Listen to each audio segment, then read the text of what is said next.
Hi.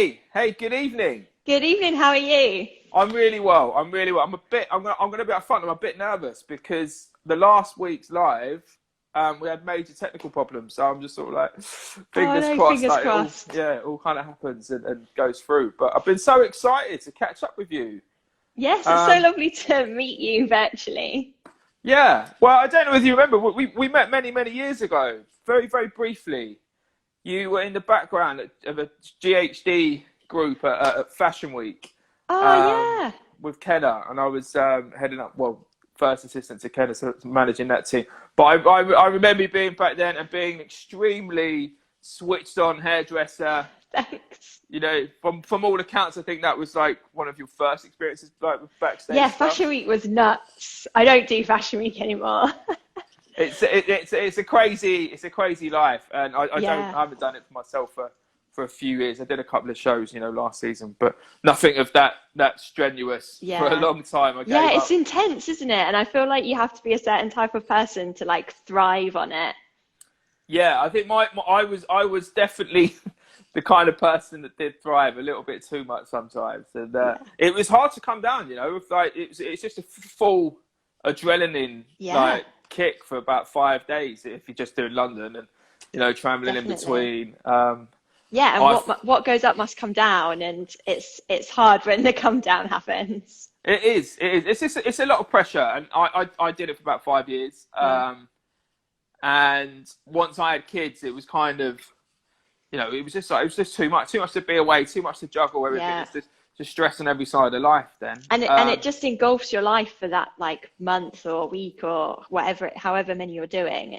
That's all you can do because it's early starts and late finishes and things. it's crazy. I mean, Yeah. especially when you'll be aware of like some of this stuff, but when you're with the lead as well as part, the assist, like the core Yeah. assisting team, you have to go to all of the Yeah, of fittings course. and the creation of the look as well. So like you're there just like it's like a week's prep Yeah. beforehand, and suddenly like and those fittings can it's a bit like being behind the scenes at a TV show. It Yeah. just goes on forever sometimes, Oh yeah, yeah, Um, definitely. I feel like and I've tried it all. Like I well, I was didn't gonna say you're a massive testament to that. Yeah, I just kind of was like, I think I had like a rough idea, like not when I was younger, I didn't have a rough idea of exactly what area of the industry I wanted to be in. I just knew I wanted to do the creative shit.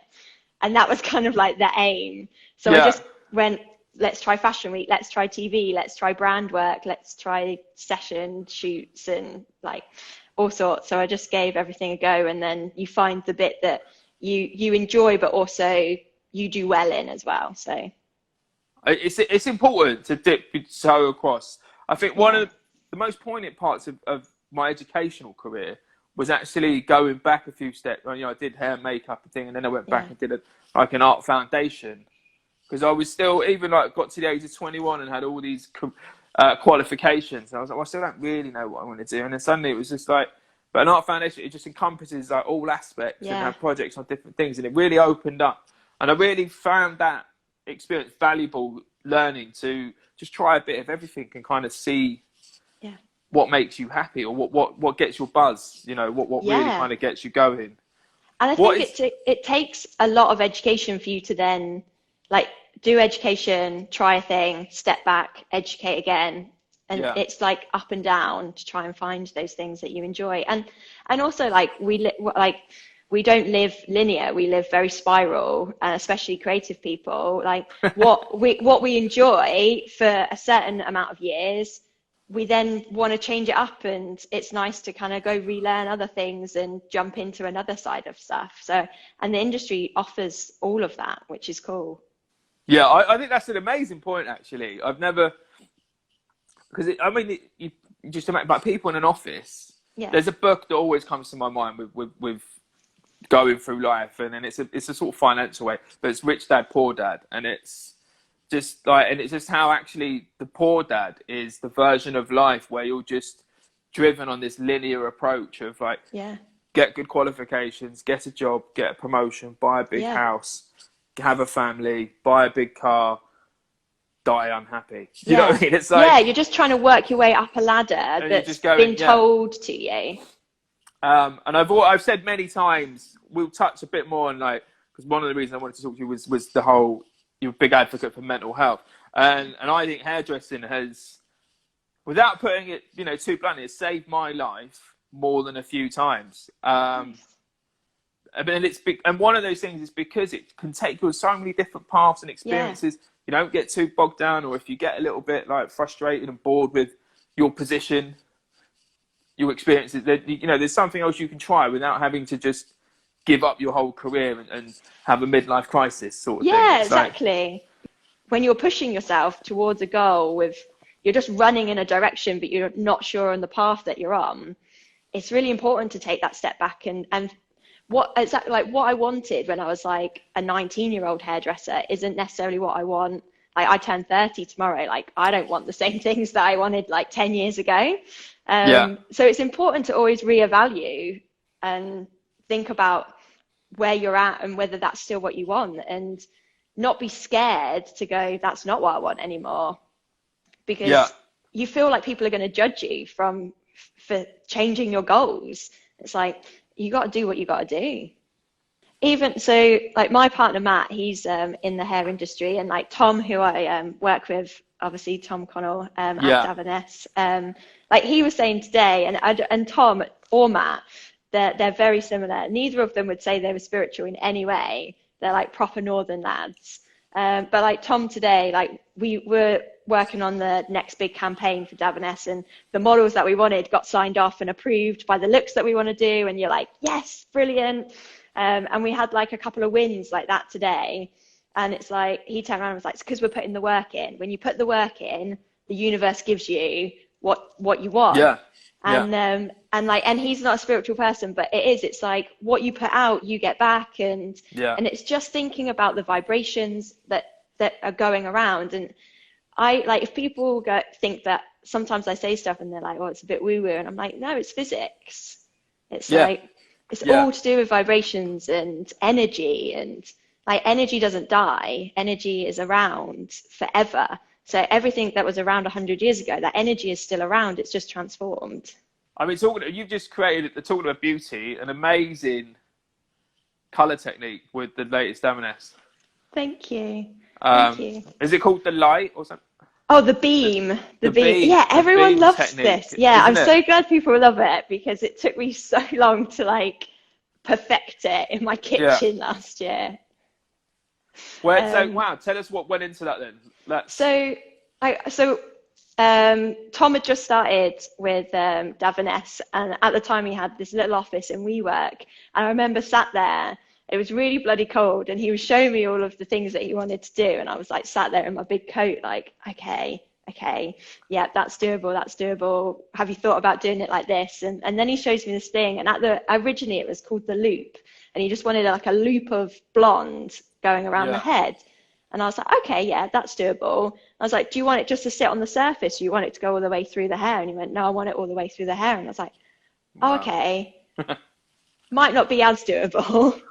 Let me think about how this can work. And I was like, having to figure out how to layer it up. And actually now it's been done, I'm like, oh yeah, that's so super doable. But when you have that first thing come to you, and it was just about, we wanted to make sure that wherever the hair moved, that beam of light was still in the hair. Yeah. Whereas as soon as you do a surface color, it breaks up. As soon as it moves, it's not there anymore. So it was about getting the thickness right to make sure that no matter where the model moved, it was still there. But also the fact that we were working with natural textures, but it was a really precision color. So you needed to make sure that, because you could do it on like perfectly straight hair. You could go, this beam will sit perfect.